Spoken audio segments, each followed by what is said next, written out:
বাংলাদেশ সীমান্ত। এবার সিলেট সীমান্তে আকস্মিক গুলি ছুড়েছে ভারতীয় সীমান্তরক্ষী বাহিনী বিএসএফ। তবে গুলি ছুড়ে পার পায়নি তারা। হামলার জবাবে তাৎক্ষণিক পাল্টা গুলি চালিয়েছে বর্ডার গার্ড বাংলাদেশ।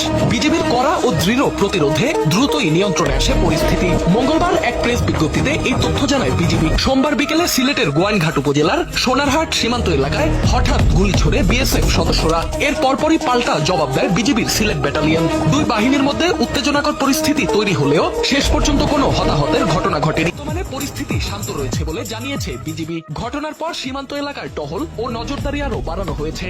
বিজিবি সদর দপ্তর জানিয়েছে, সীমান্তে যে কোনো উস্কানিমূলক তৎপরতার জবাব দিতে সর্বোচ্চ সতর্ক অবস্থানে রয়েছে বাহিনীটি। দেশের সার্বভৌমত্ব ও সীমান্ত নিরাপত্তা রক্ষায় কোনো ধরনের ছাড় দেওয়া হবে না বলেও জানানো হয়েছে। এদিকে সীমান্তবর্তী এলাকার বাসিন্দাদের অপ্রয়োজনে সীমান্তের আশপাশে না যাওয়ার এবং অবৈধভাবে সীমান্ত অতিক্রম করা থেকে বিরত থাকার আহ্বান জানিয়েছে স্থানীয় প্রশাসন ও বিজিবি।